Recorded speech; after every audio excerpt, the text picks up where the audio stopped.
Article 3, Section 4 of the 1987 Constitution provides, no law shall be passed abridging the freedom of speech, of expression, or of the press, or the right of the people peaceably to assemble and petition the government for redress of grievances. Maukini ang haligi ug sukaranan nga gibasihan ni ining tulumanon. Straight to the point. Tulumanon sa patas ug labas nga mga balita, interviews, investigative reports, undanon nga mga diskusyon ug di prinsipyo mga komentaryo. Straight to the point. Straight to the point. Kauban ang Cebu Metropolitan Catholic Mass Media Awards, Best Radio Commentator, Best Newspaper Columnist, and Best Public Affairs Anchor. Attorney Rufil Fernandez Banyok. Attorney Rufil Fernandez Banyok. Straight to the point. O karon, ania ang inyong anchorman. Sos veritatem sed pro veritate. Wa kitay mahimo aron sa pagpakigbatok sa kamatuoran, kundili aron sa pagdapig sa kamatuoran. Straight to the point. Luzon, Visayas ug Mindanao, Pilipinas, ug sa katawhan kutob sa mabot sa tong Sibya sa tibuok kalibutan via internet. May buntag ug kumusta live gikan sa Queen City of the South, Cebu City, Philippines. Welcome nining atong tulumanon ug inyong tulumanon. Straight to the point. Kini po niyo bus nga lagad sa kahanginan sa kasamang Rufil Fernandez Banyo. Mo'y paday makig-uban kaninyo nining laing adlaw sa atong pagpakigbisog. Adlaw karon mahigala nga Martes o gapitsa 12 na buwan sa Agosto tuig 2025. Straight to the point. Sa gihapon, ang tagantag pagtagad ng mga issues nga may labot ang lungsod, nagbagang mga expose, nagunang mga reports. Dinhila man gyapon manghigala sa atong pagawan-uban, nining atong tulumanon ug inyong tulumanon. Straight to the point. Nagunas to may sutaran karon butaga mahigala. Aray sa atas sa good news alang sa mga motorista kay human sa sunod-sunod nga pagtaas sa presyo sa mga produkto nga petrolyo, sugod karon mga orasa moubos ang presyo niini. Ang gasolina moubos og 40 centavos matag litro. Ang diesel moubos og 150 ang matag litro o ang kerosene 130 ang matag litro. Straight to the point. Sa pikas bahin bagyong Goryo, mas nikusog pa og naa karon sa typhoon category. Straight to the point. Nahimutang kini sa kapin 700 kilometers mga kaigalaan, silangan sa may Itbayat, Batanes o extreme northern Luzon, habagat may nakapikto karon sa nasod.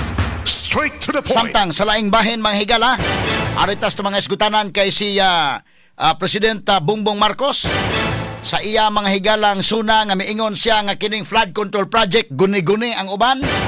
Grabe mahigalang korupsyon, palpak, ha? Straight to the point. Karong buntaga tagantag pagtagad kay ni ana, nigawas na mahigala ang gipagawas na sa presidente ang pipila ka mga contractors mga sukin tigpaminaw. Kay kining flood control project ang gasto sa gobyerno, ha? Mo ni dapat nga tagad pagtagad unahon tagid unta ni. Og tinuod mga higala nga gusto makigalaan nga accountability, kini mo tan-aon kay guni-guni man yung mga projects. Imagine ka 545 billion pesos. Straight to the point. 545 billion pesos ang kantidad ining flood control project. Straight to the point. Unya, mga kaigalaan, tagantag pagtagad karon kay naunsa bang kalakiha di ay karon ta masayod nya ang lalawigan sa Sugbo tapto man di ay ta sa daghan kay mga flood control project. Ayay ka. Ngano man nga kusog mag-uwan-uwan gamay kusog man ang baha sa Sugbo. Ang Sugbo di ay manghigala ikaduha man sa mga local government units sa nasod nga dunay labing daghang flood control projects nga moabot og 414 projects. Straight to the point. Ato kunong ipon asa dapit ni taon 414 ka mga flood control projects sa Sugbo. Asa man dapitan ni? Ha? Gikan pa sa 2022 hangtod ron. Bisan pa man kung ang Sugbo wa malakip may gala sa top 10 nga flood-prone provinces sa nasod, ngilngigin taga Sugbo, ha? Kinsa ka ni mga politikuha sa Sugbo nga mayo kay Bakir day? Imagine ka sa top 10 nga mga flood-prone provinces, ang Sugbo wa maapil. Pero kita'y nakakuha ikaduha ta sa labing daghan nga flood control projects. Straight to the point. As kang ngilngig ha, kinsa ning mao mga politiko di ay? Pagkangilngig ba? Onya, ngano ba nga diri man sa Subo na bubo ng maong mga proyekto? Malipay yung tata kay makasulbad mas problema sa baha. Nganong problema matas baha Cebu City, Mandawi City, Talisay? Ni ama lagi da ining flood control project na lagi Subo. Straight to the point. So dunay kwarta from the national government nga gibubo din he. My God, hay man ni ron. Straight to the point. Matod pa 414 ka mga projects. O gato ning ipon may galatag sa tagsaon tog ihap asa ka nino. Basid makakita lang tag basig na ala siguro kanal nga gamay mo na ilang butangan o ga flood control project na.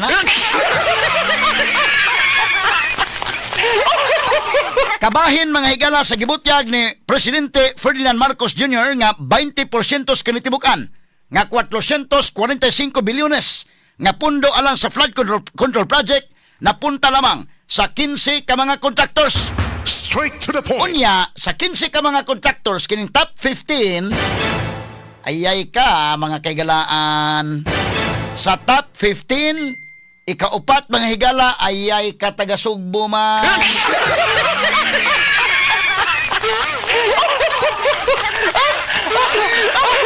Good morning, ining contractor nga taga Sugbo. Unya, taga Dumanhog man.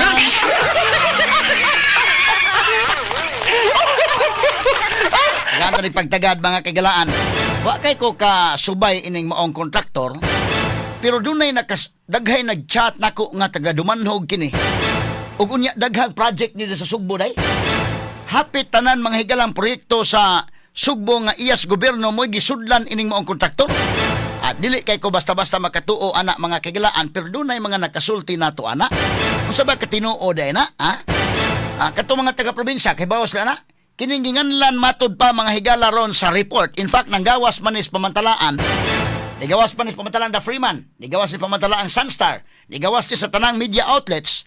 Ako gani igo naman lang kung nagsunod aning kalakiha. Nga matod pa, kininginganlan og QM Construction.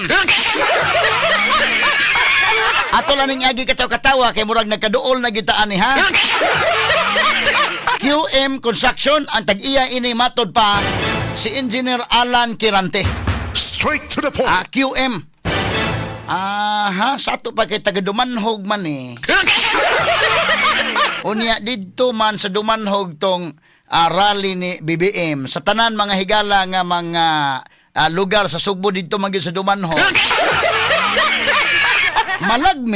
Malagmit suod yun ng Gwen Garcia. Man to mang hingala iyang gipang hambog ito dito sa Dumanhog may hingala. Be asan taga Dumanhog, asan taga Dumanhog. Ato lang agi katawa-katawa mga kaigsunan ha. Ang ato balang ani nga kung naaman di ay ni sa Dumanhog ning maong QM Construction. Ang ato ba nga kung panalitan mo ingon siya nga musulti sila, muhatag sila silang sides kanginan ato taga microphone des DWHP. Explicar na to pero mangita me Sir Engineer Alan Kirante, wa ka pa ko kakita nimo gyud sa aktual. Dunay picture ikaw dainis picture. Pero wa pa ko kakita ani, pero mo lagi na kana na ang pwede ba may masultihan nimo asa ni mga projeka? Kadaghan ba ni 414 man ka projects ni? Wa ba day maapil ang Cebu City ani, ang Mandawi City, ang Talisay City, ang Lapu-Lapu City, pwede man baha gyud. Pagkadaghan sa projects na yung gibubo, Sugbo niyang naunsa man yung antos mga Sugboanon sa baha. Ato ni tagag pagtagad lubutaga sa ato pabanuban usab nining atong tulumanon ug inyong tulumanon. Straight to the point. Subay ni inis Governor Pam Balicuatro ni hangop sa investigasyon sa gobyerno sa mga flood control projects og niauhag sa Provincial Engineering Office Kapitolyo nga moduso og status report sa samang mga proyekto dinhi sa Sugbo. Straight to the point. Mas maayo na, no? Tagan-tanig pagtagad lubutaga sa panuban usab nining atong tulumanon ug inyong tulumanon. Straight to the Samtang point. sa kauluhan, Malacañang nilusad sa website kagahapon nga sumbong sa Pangulo aron maka-access ang publiko sa tanang flood control project sa gobyerno. Magamit sab ang website sa paghatag og impormasyon sa publiko kung dunay mamatikdan nga irregularidad pagpatuman sa maong mga proyekto. Straight to the point. Ato sa tagag pagtagad mahigala og unya ang naitabo mahigala nga sesyon sa Senado ato sa tuntiwason mga sukid tig paminaw. Unya pagkahuman adtuon po nato mahigala to sa ngisgut-isgutan kulo ko bilduhan talasan mahigalas vice ganda. Dunay Dunay mga nasuko ni Vice Ganda, labi na to mga DDS. Pero katong dili DDS, nalipay po sila sa joke-joke ni Vice Ganda nga iya mahigalang gibugal-bugalan ang kanhi presidente nga si Presidente Rodrigo Duterte. Of course, katong nasukong Duterte, malipay sa gibuhat ni Vice Ganda, kadtong mga loyalist mahigalang Duterte nasuko, kang Vice Ganda. Ya, ubay-ubay sad ni sila mga suking tigpaminaw. Og nagsabot pa gani nga mo boycott mga higala sa mga gi-endorse nga mga proyekto, mga gi-endorse nga mga produkto ni Vice Ganda. Straight to the Unsa man point. kay effect ni ini mga suking tigpaminaw. Unya na matud-an og namatikdan nga ni absent si Vice Ganda sa iyang regular program. Ni absent kay naapektaran o basi ni absent kay ni bakasyon lang sa Ni bakasyon kay dako-dako baka kita sa iyang concert uban ni Regine Velasquez. Or naapektahan mga higala ining mga isyoron.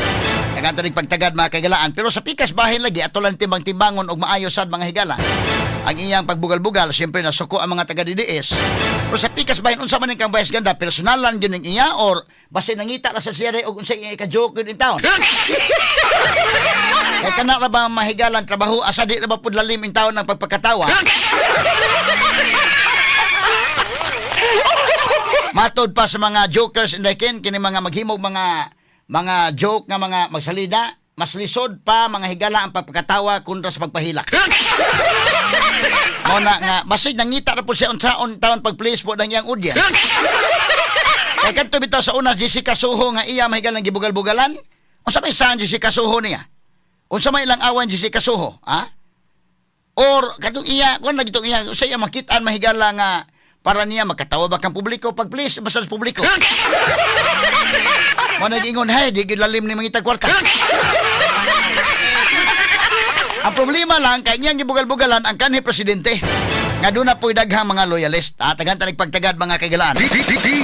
Kini kuban pang mga sultanan nga mabati exclusive over DYHP RMN Cebu. 612 sa dial sa inyong mga radyo sa 93.9 IFM. Serbisyo publiko gikan sa mong lugar. Sa kanunay DYHP #1. Kani ato o karon DYHP lagi